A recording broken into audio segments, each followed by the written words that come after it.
It's time to welcome the Wine Ladies with Georgia and Suzanne. An entertaining hour topped up with great ideas about wine, where to dine, anything and everything to do with the vine. Great conversation, lots of laughter, guests from all walks of life, food and wine, music, art, sports, and much more, all on the Wine Ladies. Hi everybody, it's us, the Wine Ladies. I'm Georgia. And I'm Suzanne, and welcome to the Wine Ladies, one sip at a time. Thank you so much for joining us here this afternoon. And thanks also for sending in all your questions and your comments. We love finding out what's on your mind, and we're always very interested on what you happen to be sipping on these days. So anyways, as many of you may know, Suzanne and I just got back from visiting two spectacular wine-growing regions slash countries in South America. And we are absolutely in love with Argentina. We were in Mendoza. What a place to be involved in the wine industry. It's just unbelievable. It is, from the wine to the food to the asados, which is part of the food. It's an amazing barbecue. We're going to talk about that. The empanadas. And the empanadas. I wanted to bring some empanadas today. I forgot. And don't forget the horseback riding. Yes, that too. So anyways, as you can see there, where are we going with this? Well, we're staying in Argentina. The show today is going to be all about this spectacular wine-growing country. It is the 5th largest wine-producing country in the world, and let me tell you, the strides that this country has made in the last 10 to 15 years is really, really something very, very impressive. So joining us in studio all the way from Argentina, and I mean he has just gotten off the airplane and he's here in studio. This man, I tell you, he must have a lot of energy. He is the chief winemaker of one of the oldest and most awarded wineries in Argentina. It's based in Mendoza. It's rich in history, it's dynamic, and it's innovative. This winemaker is doing phenomenal things, making his own magic.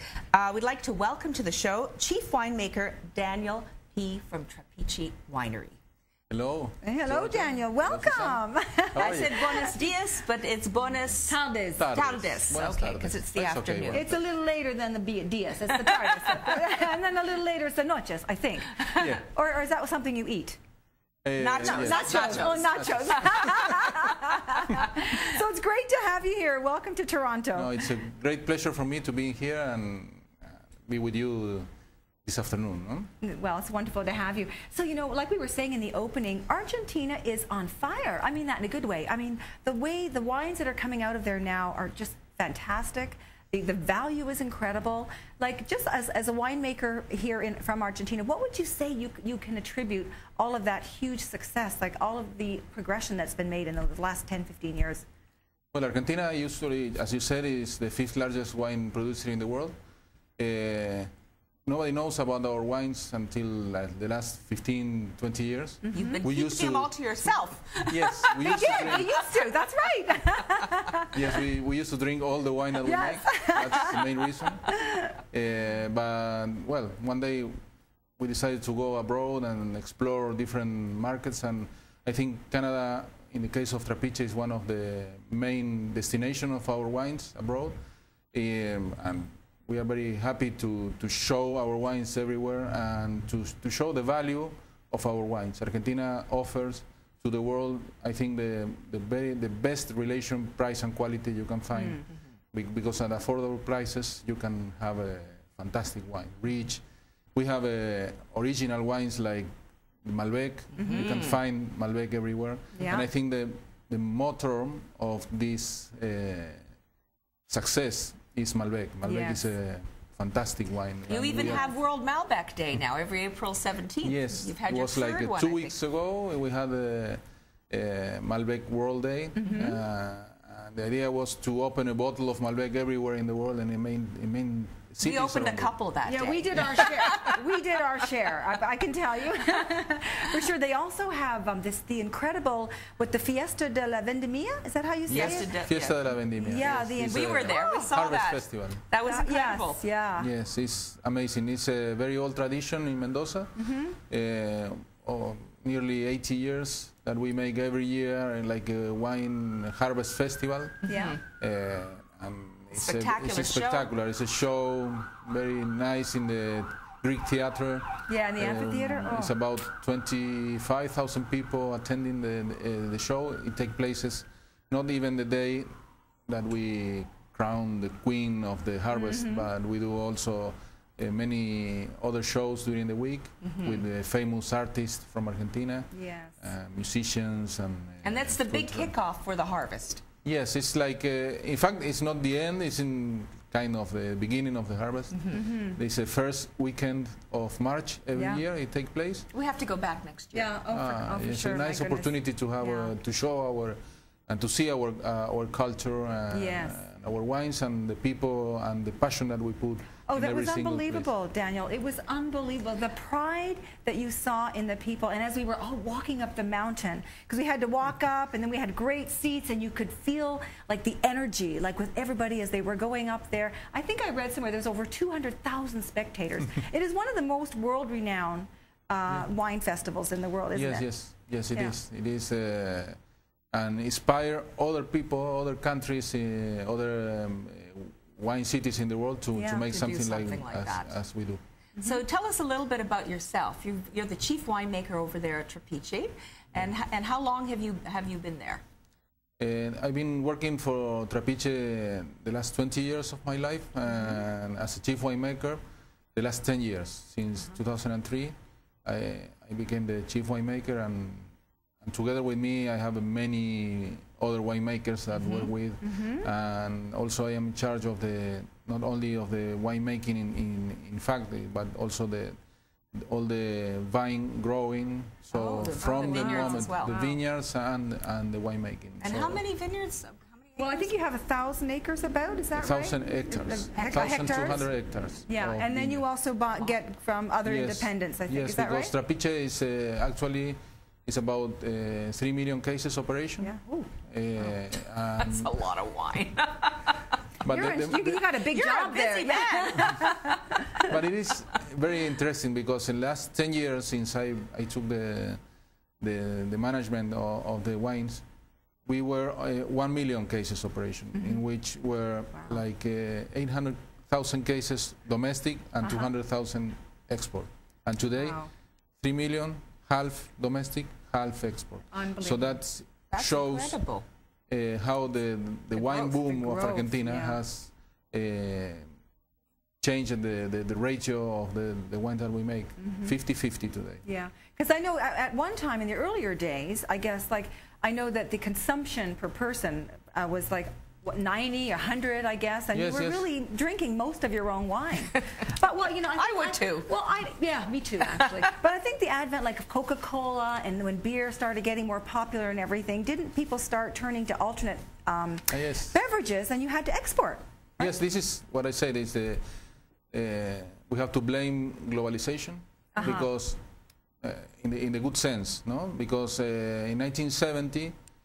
Because we have our Italian and Spanish heritage, we are like a bunch of Italians who speaks in Spanish. Well, that must be fun.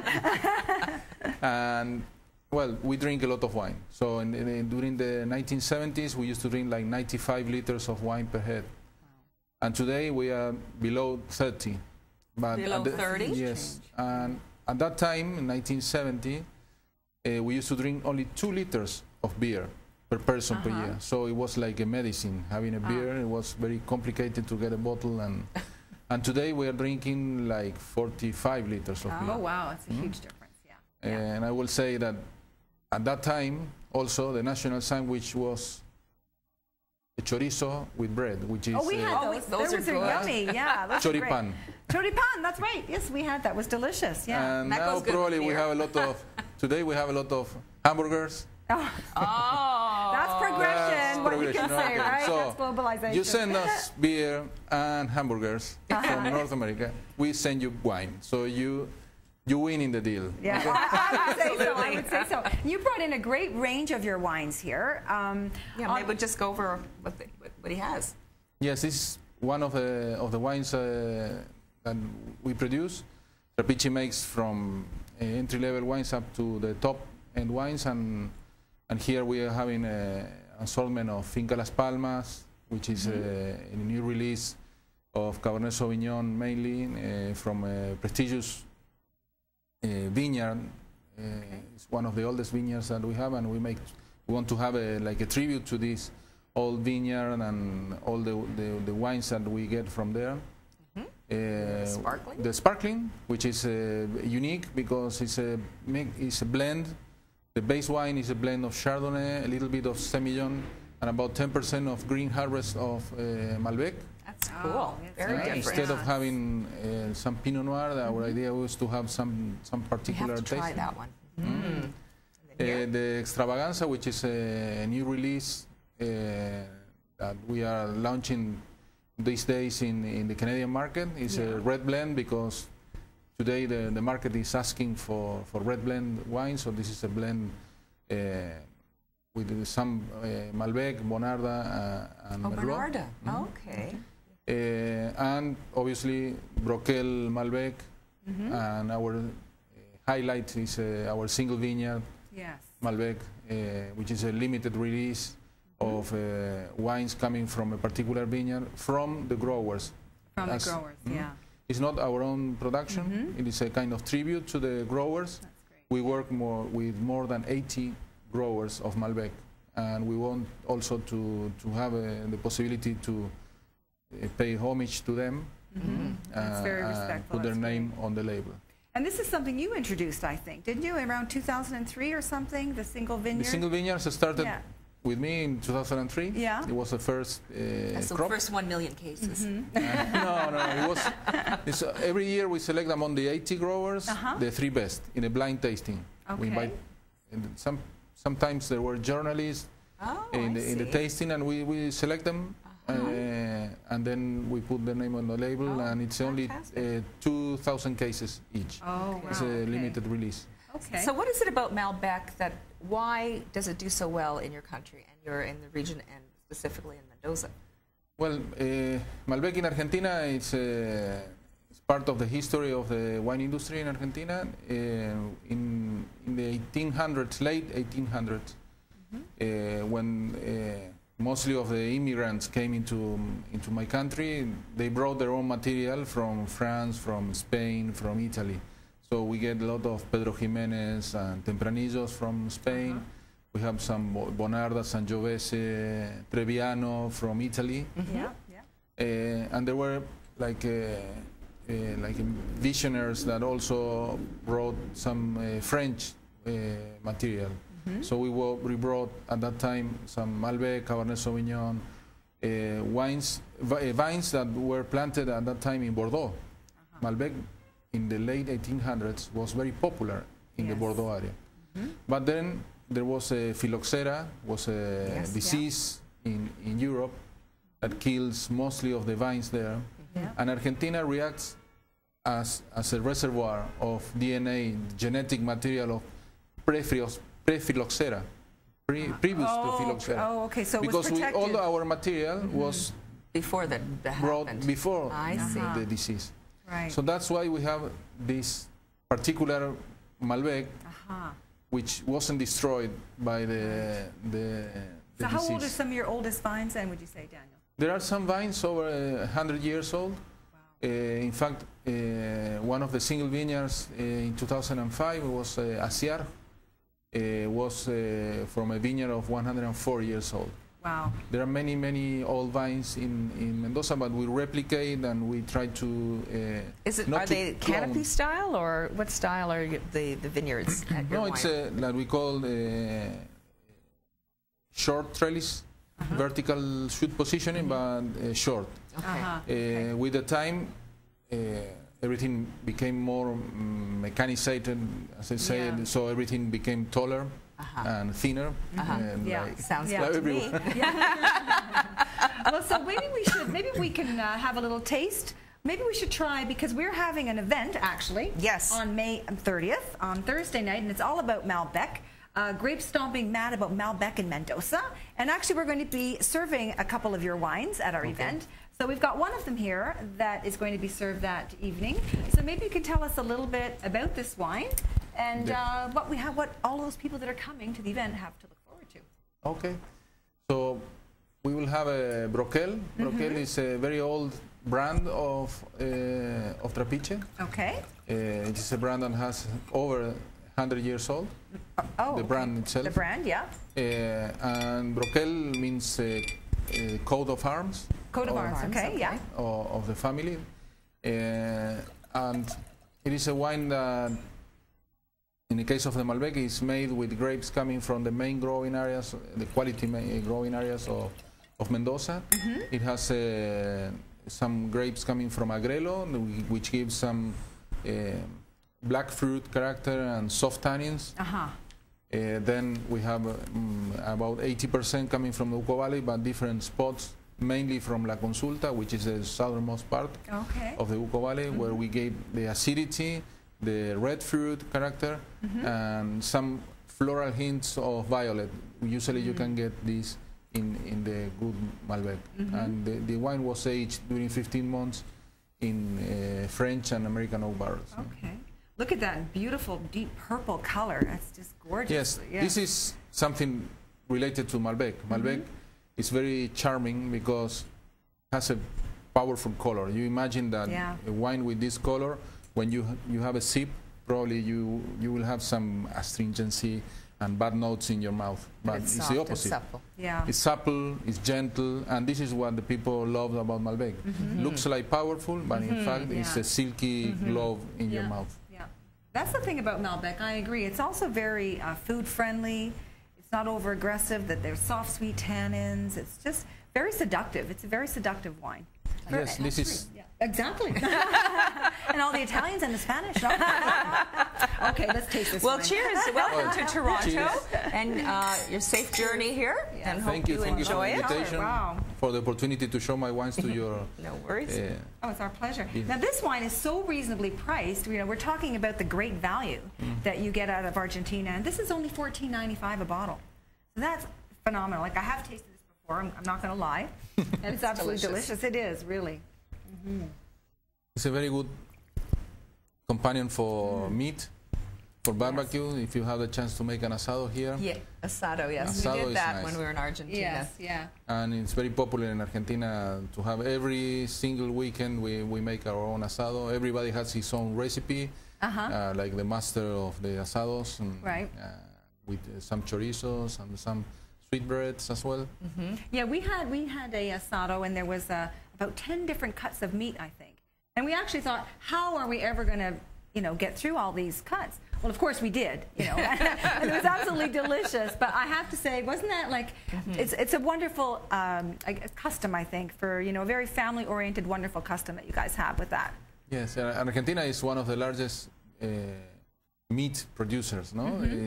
It's very famous, our pampas, with all the cows and grass-fed cows that we have there, and our meat is very healthy. And well, we are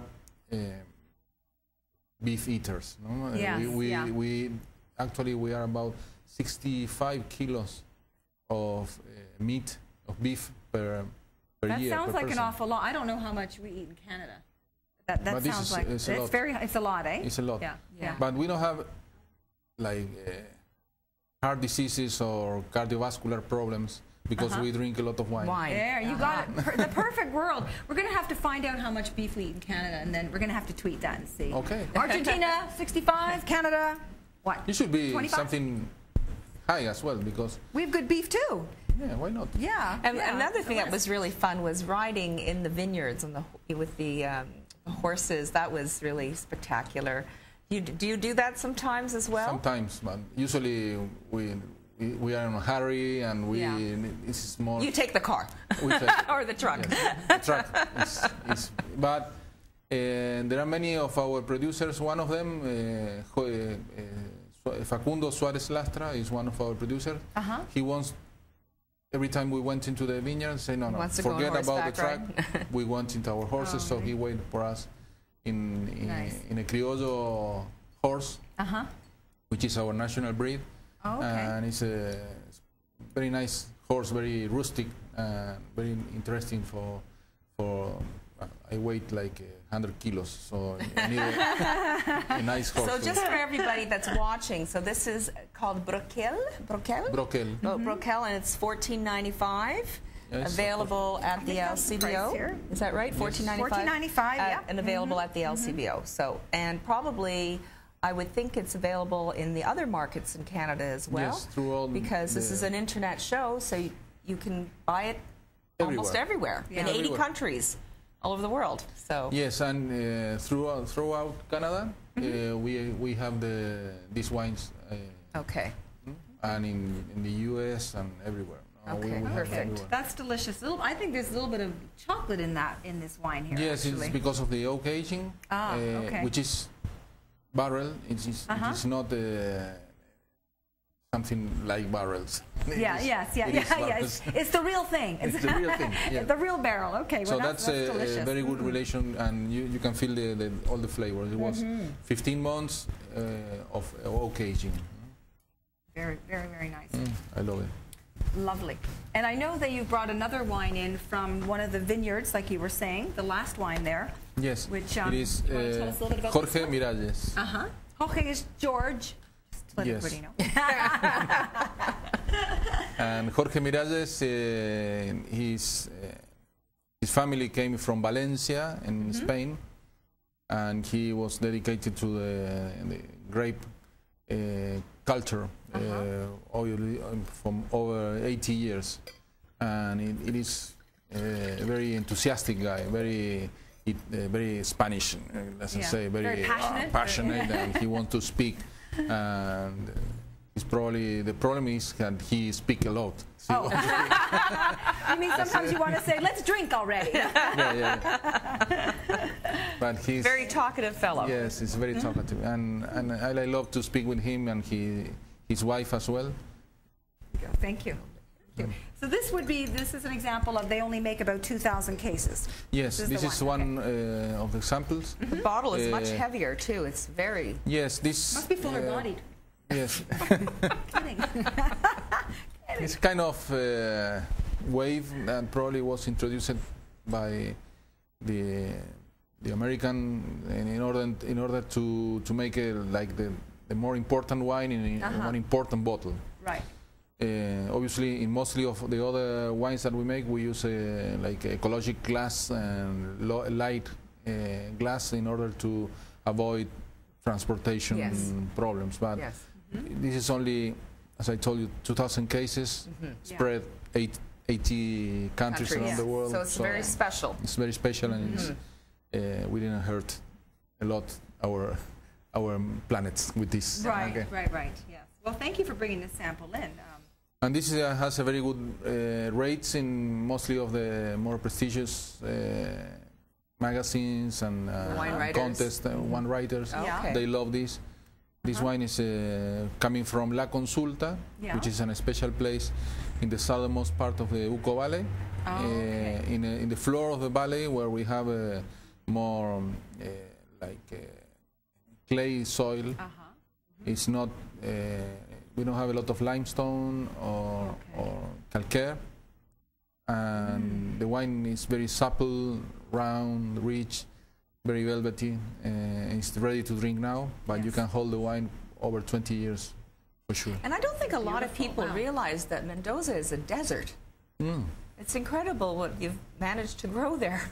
Yes, Mendoza, all the western side of Argentina where we grow grapes, it's a desertic climate. It's the slopes of the Andes Mountains, and we are at 1,200 kilometers from the ocean, from the Atlantic Ocean. We are very close in terms of kilometers to the Pacific Ocean.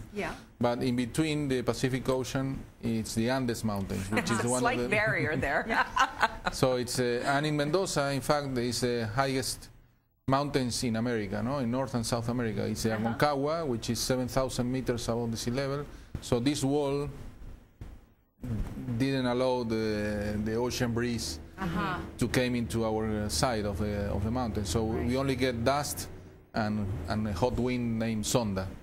The sonda wind, which is a wind when in Chile is raining, in our side we are getting very hot and dry. And it's so spectacular, like some of the wineries that we visited. You've got the grapes and the vineyards, and then the backdrop is the Andes. Yes, this is the most exciting thing that we have there. our landscape, we saw them every single day, and we didn't realize how beautiful it is. Yeah, sometimes you take for granted how gorgeous it is. Yeah. I remember when we were flying over, when we opened up that blind and we saw the Andes, it was breathtaking. What did you say?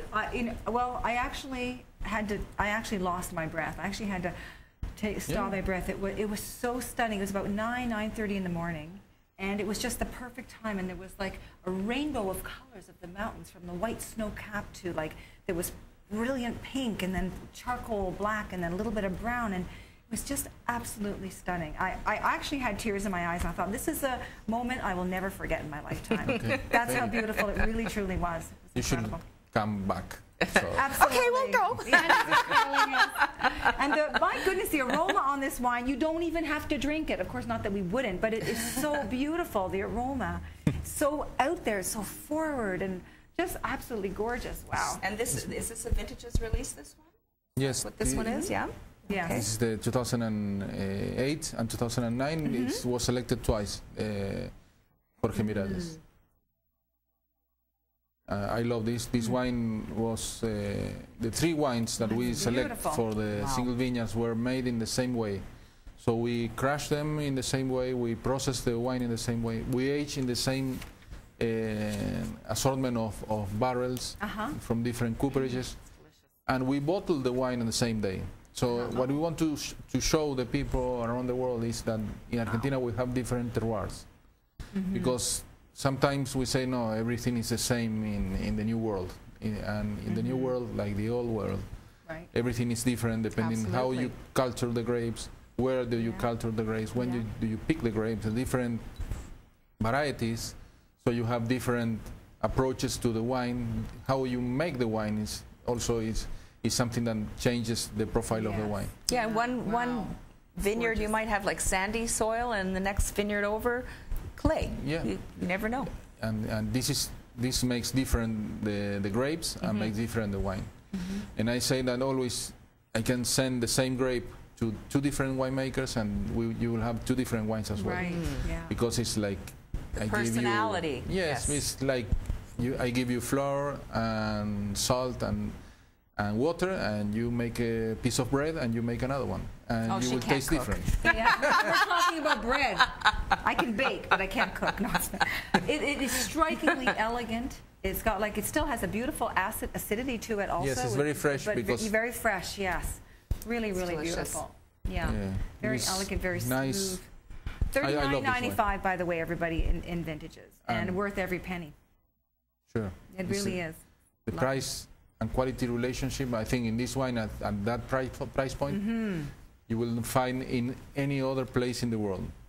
I think you are getting the wine cheaper than any other places in the world. Yeah, so remarkable run over for the wine. Run to vintages and pick up. How do you say it? The Jorge Miralles. Oh, Miralles. I'm usually good. Say it again. Miralles. Got it.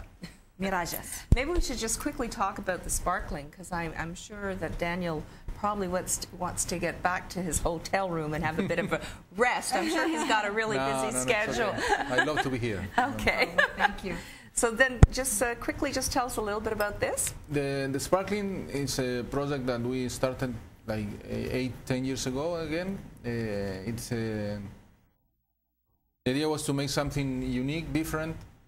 Argentina has a long tradition in making sparkling wine. So we said, why we are not? Actually, it's a boom in Argentina regarding sparkling wine. We were from like 10 million bottles that we used to make in the whole country, no Trapiche. Yes. Like 10 years ago, and today is like about 60 million. So 60? 60. Oh, wow. So and it's done in the method traditional, or how's it done? This we have in a method, in a Charmat method. Oh, Charmat method. Okay. But this year, in 2013, we will shift into the method traditional. Oh, wow. The idea is to premiumize the brand and to make it even better. So, and I think for our event we're going to have the sparkling wine, so everyone's going to get a lovely glass of this, and we're also going to have this Malbec. So grape stopping Mad About Malbec on May the 30th. We invite everyone to come and enjoy the wines, and we want to thank you so much for coming in this afternoon. Literally off the airplane. No, thank you for your invitation. It is a real pleasure. It's a pleasure having you too. And to have you like communicators of the wine is a pleasure for the wine industry. We're going to tell everybody about it. Thank you so much. Absolutely. And maybe the next time our paths cross, it'll be on the other side of the equator. Okay. And we'll come and see you in Argentina. Okay. Sound good? Please, please, you're more than invited, and welcome to Trapiche when you go there. Thank you so much. All right. Thank you. Thanks, Daniel. Bye, everyone. Thanks for watching. Good day. Till next week.